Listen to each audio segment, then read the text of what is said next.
ncIMPACT is made possible by funding from Civic Federal Credit Union and is a public media North Carolina production in association with the University of North Carolina School of Government.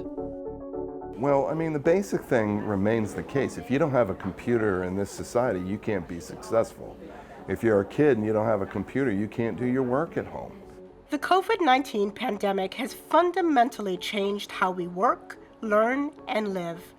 For many, staying connected has become a challenge, and those who lack internet access could be left behind. This is ncIMPACT.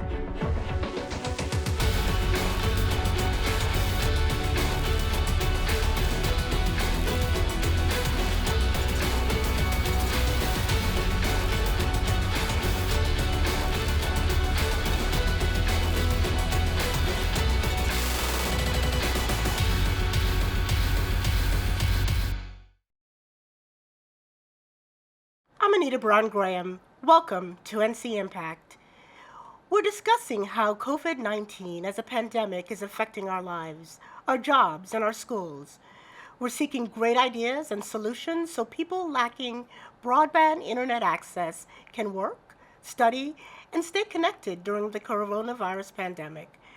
Joining us will be Sonia Gant, Executive Director of the Charlotte-Mecklenburg Schools Foundation, Bruce Clark, Executive Director of Digital Charlotte, and Patrick Woody, President of the North Carolina Rural Center.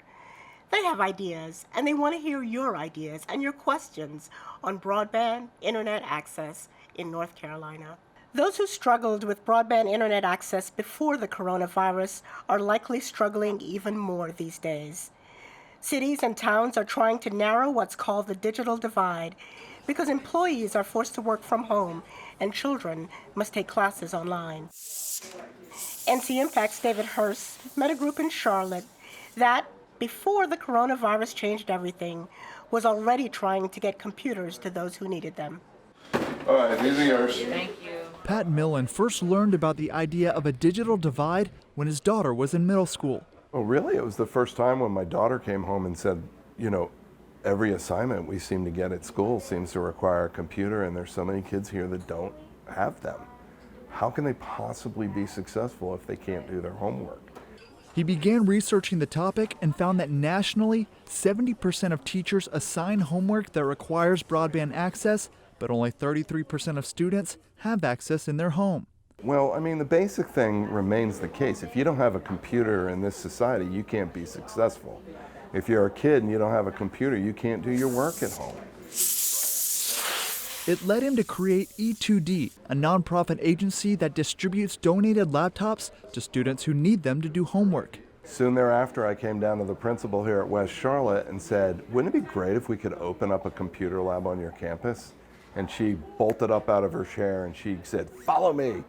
And she ran me to the back side of the campus to where we are right now, and she said, this is your unit, here is your key, build a lab, go forth and prosper. So, what are those? Those are ready to... In the lab, Millen hires high school students and pays them $15 an hour to refurbish the laptops, often donated by local companies. There are now dozens of students employed across 5 E2D labs in the Charlotte area. They are becoming the new tech workforce. They're going on to jobs that are going to be really substantial, and in some cases be the first jobs in their family that were more than just minimum wage jobs. Renessa Goby is one of E2D's student employees. She's a sophomore at West Charlotte High School and says the program is helping shape her career path. It lets me know that I enjoy working with computers and working with all the simple problems it has or the hard problems it has, or repairing them, replacing them, just working with them. I definitely enjoy it. In the past 6 years, E2D has distributed nearly 12,000 laptops to households across the Charlotte area. The main goal is to give low-income students a fair shot at academic success. It's like you're helping them and you're giving back, and you can change their life, which is an amazing thing. This is the one time and the one moment where I feel like Charlotte has an opportunity to raise everyone up exponentially. Not everyone's going to go and join the Charlotte Country Club, but everyone could have a good job. Everyone can eat well and get a good education. but it's only if Charlotte shows the will to get it done, and I think now's the time. Joining me first is Sonia Gant, Executive Director of the Charlotte Mecklenburg Schools Foundation. Sonia, Charlotte obviously knew it had a digital divide issue before COVID-19, but how has the move to remote learning exacerbated that reality? I think, Anita, it really made internet access for students.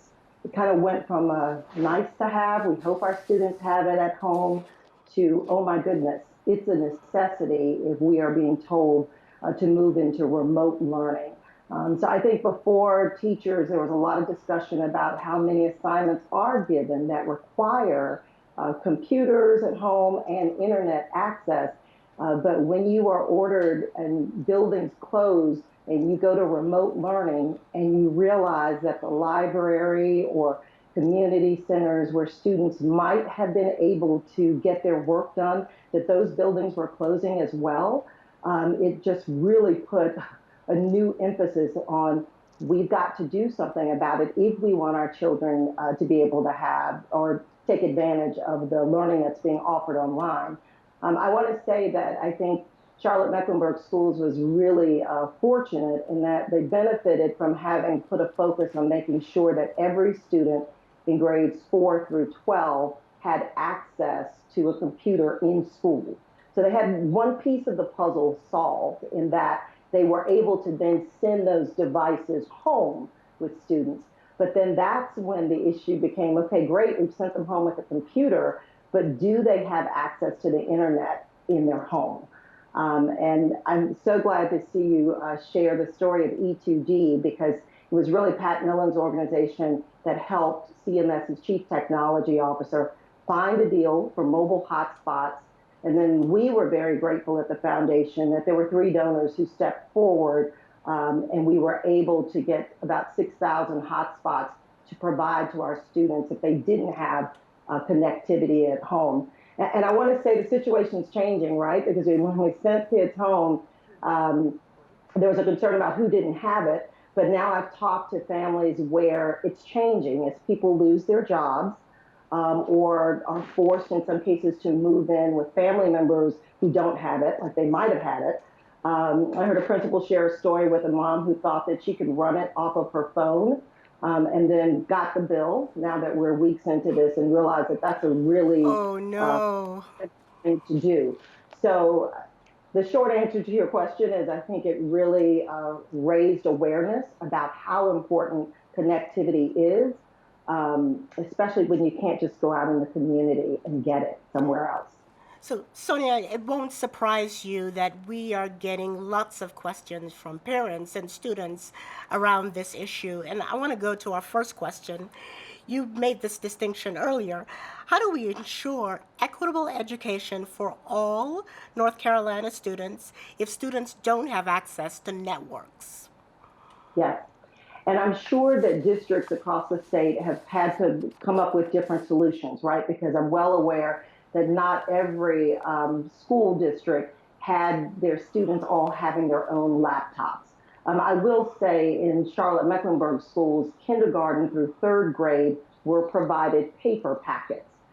Even though in some of our 3rd grade and 2nd grade classrooms, they have laptops as well, they made a decision that the learning K through 3 was primarily going to be on paper. And I would think that that had to be an option, but that's problematic as well, right? Because now you have parents who are having to come to schools to pick up those packets each day. But it's, as I watch stories just across the nation, it's very concerning about how instruction is being delivered in those places where just the basic tools students don't have. You know, it used to be a pen and paper was enough. But as we know, you can't even fill out a job application with pen and paper. And the necessity for these tools is incredible if we want students to be able to take advantage of instruction. You know, maybe we could work it out where Organizations in Charlotte have been working to narrow the digital divide for years. The Charlotte Digital Inclusion Alliance is a collaboration of multiple community partners. This group has created dozens of programs to increase broadband access. The Charlotte YMCA hosts one of those programs, which helps older adults sharpen their digital skills. David Hurst checks it out. For the past 11 years, Julia McLean has been coming to the Stratford Richardson YMCA. Most of the time, she comes to walk around the track. But recently, she decided to try something new and take a computer class. I wasn't computer savvy. I could get in, but that was about it. But after the class, I'm able to fumble around a little bit. I can find my way better. It's not bad either. McLean says this new knowledge has given her a new hobby, online shopping. I learned how to find my specialty hats. I learned to do that. And now I can, just fumble around recipes and other little things that I like. I can find it now. The 6-week digital literacy class shows older adults how to work a computer and smartphone and how to safely browse the internet. A lot of the class is geared towards helping seniors find and make sense of online health information. You get a lot of information I didn't know, because my brother, he's on the dialysis. So I went in there and found a lot of information about dialysis that I did not know. The WISE digital literacy classes began in 2018 after they wanted to narrow the digital divide for their active older adults. Some of our seniors didn't know how to cut on the computer, but then after 6 weeks, I see our seniors sitting in the lobby in a group, and they're all looking at recipes and different things online, right? So one thing that I said when I came into Stratford Richardson is I wanted our seniors to learn something in the program.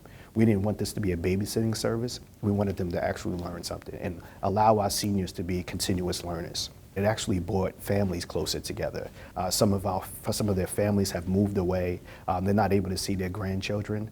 Now I see our seniors on FaceTime talking to their grandchildren, right? So not only are they finding health information, but now they also be able to strengthen their family dynamics. Maybe we could work it out where Programs like these were born out of an organization called the Charlotte Digital Inclusion Alliance, also known as CDIA. The CDIA is a collaboration of local organizations, all with the same goal in mind, to reduce Charlotte's digital divide. And I think it's just learning to trust one another in the work that we do. We're able to lean in on those things. And I think really it's about creating an environment for collaboration so that we can have that community impact that we desire. Very helpful, very. For Julia McLean, she hopes to advance her computer skills with another class. She hopes soon she can learn how to move from browsing to buying her specialty hats. No, I just want to be able to do what I want to do and, not to have, come do this, come show me this, or come order this. I'll be able to do it myself. Bruce Clark, Executive Director of the Digital Charlotte, thank you so much for being with us. So let's go to Amy in Raleigh, whose question is really about the challenges that are preventing people from connecting to the internet. And her question is the lack of broadband access due to unaffordability or the lack of infrastructure? Well, it depends on where you are in the state. I think that both, it's a yes and proposition there, right? So there's definitely parts, and I'm sure when Patrick gets a chance to share about work happening in rural parts of the state, we'll learn about some of the infrastructure challenges. Here in Mecklenburg County, we also see affordability as a key barrier to participation and access. So there may be a wire running in the ground near your home, but to be able to have the income and the ability to pay for that service is another thing. And we know that not everybody in our community has that ability today. So I would say both. Thanks, Bruce. So, of course, your work is in Charlotte, and you're doing remarkable things there. But when you step back and look at the rest of North Carolina, this question from Cameron in Apex, who's age 10, let me just say, the average age of a viewer for ncIMPACT has come down considerably today. Cameron wants to know, look, how are we going to ensure that all kids have internet access no matter where they live? And what would you say to her? Well, Cameron, one thing is to continue to use the voice that you have in submitting this question and begin to reach out to your elected officials at the state level, at the county level, at the city level, wherever, I think it was Apex where you're at, and up and down the chain, and let them know how important it is for everyone in our state to have affordable access to broadband in the home. Call them, write them letters, continue to write your questions into ncIMPACT Show and make this issue known by as many people as possible. Awareness is key to driving change in our community. Bruce, I don't want to miss the opportunity to talk about the Alliance's work, and I'm wondering, in this unprecedented time of stay-at-home orders, how are you keeping this collaborative of so many organizations together? Well, I have to give credit to the Charlotte-Mecklenburg Library, who is currently the chair of the Charlotte Digital Inclusion Alliance, and Seth Irvin, their Chief Innovation Officer, who's leading those efforts. So the first thing is staying in touch. It's really important that we stay connected to each other. We're communicating what we're doing, what we can't do, how we can fill gaps. I will say that the participation in our Alliance meetings has gone up since we've gone virtual. We have new organizations in the community who are able to participate. It's easier to switch from one meeting to another in your home office or wherever you're taking your meetings than it is to get in your car and drive across town. So in some cases, we're seeing more participation there. And what happens in that participation is organizations build trust with each other. They learn from each other. They have confidence that they'll do what they say they can do or not. But in this case, it's usually the trust building factor. And then from there, it's what do we do now? And so I think that goes into what was mentioned earlier about the work with the Charlotte-Mecklenburg schools and the foundation, the school foundation, and getting the hotspots out, getting paired with the computers. We're offering at Digital Charlotte, which is part of Queen's University of Charlotte, we're offering online virtual office hours via phone and internet, both in English and in Spanish, and sharing that information with our partner community. So a lot of collaboration, best practice sharing, and not letting this moment stop the progress that we've made, but doing the opposite and putting our foot on the gas so that young people like Cameron don't have to live in a world where they don't have internet access at their home. Thank you, Bruce. Please stand by while we bring Patrick Woody into the conversation. The digital divide may be the widest for rural North Carolinians, where broadband internet services can be limited or non-existent. There are bright spots in rural counties where small businesses have the access to push their business online. David Hurst reports. Yeah, it kind of has that like smooth finish to it and everything. In many small rural towns across North Carolina, attracting visitors can be difficult. It's a little bit of it's sour, just so you know. But in Burnsville, they're starting to notice some new faces around town. Definitely, as the last few years have come and gone, we've seen a lot of growth within the town itself. Home Place Brewing became the first brewery in Yancey County in 2017. What can I get for you? Just 3 years later, they expanded and opened a new brewery and tap room that is triple the size of the original location. There's a couple on there, so we have Noble Cider. Justin Ferguson says some of their growth is thanks to a $25 million broadband project in Yancey and Mitchell counties.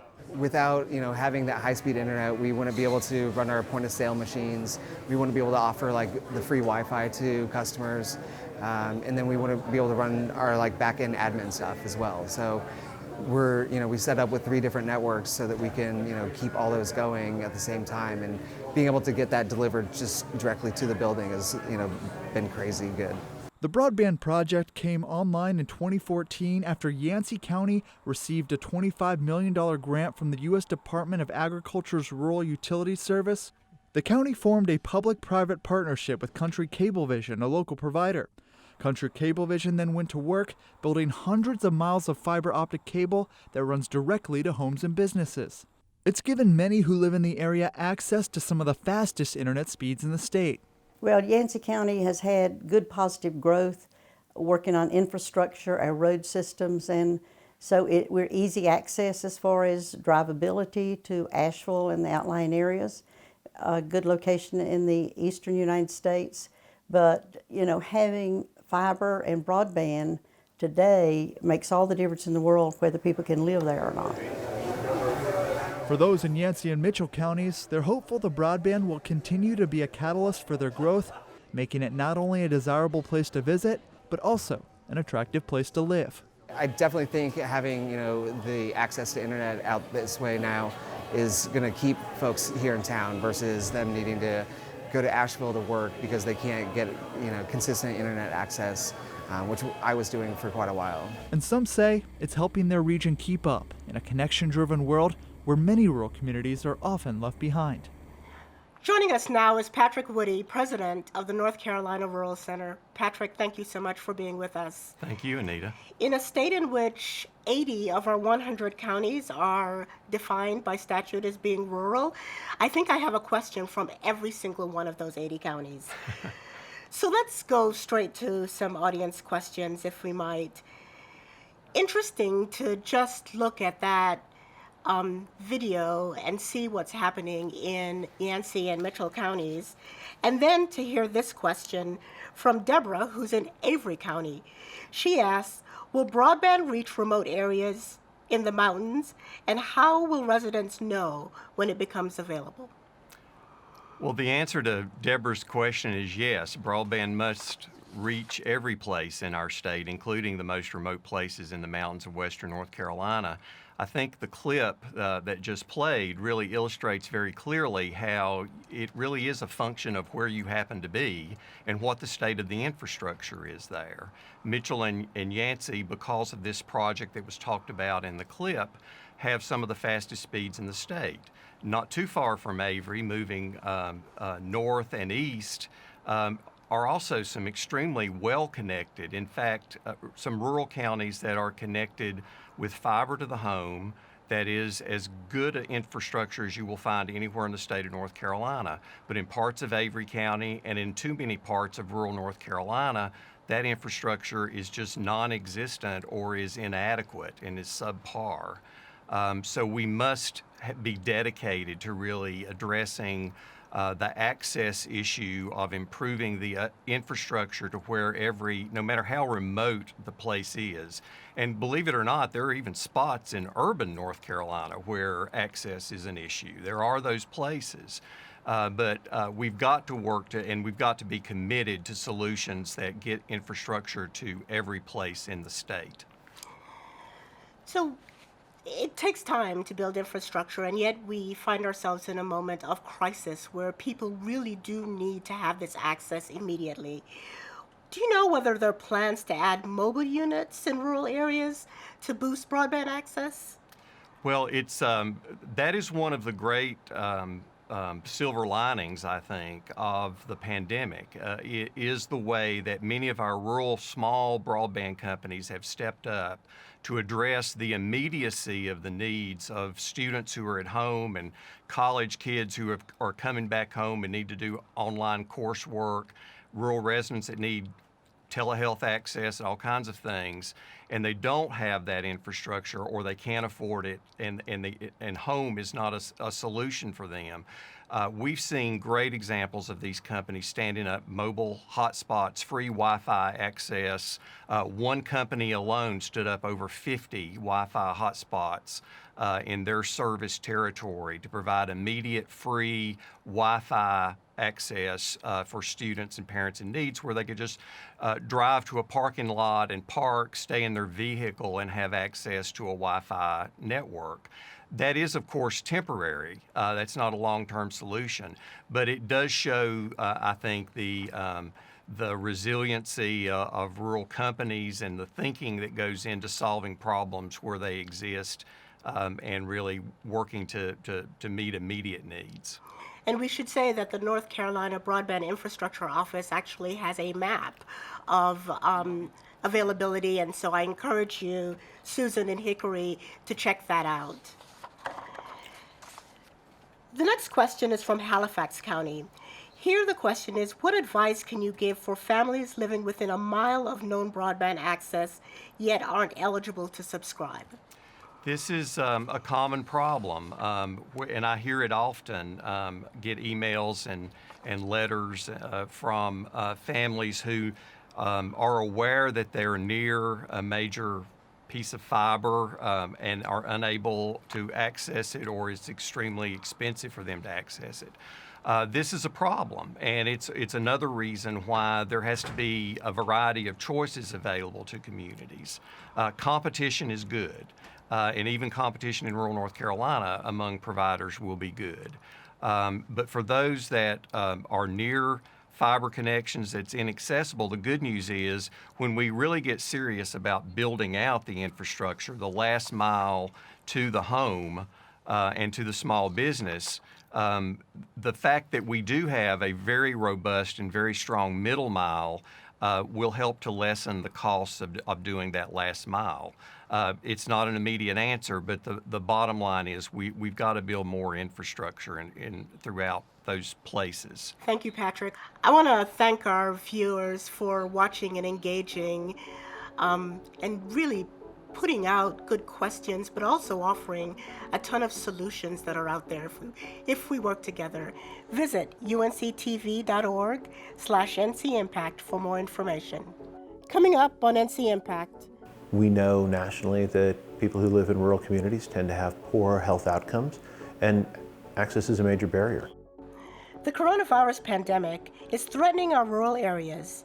Technology could be an answer to the challenge of providing health care. We travel to the mountains where telemedicine links doctors to patients in some hard-to-reach places.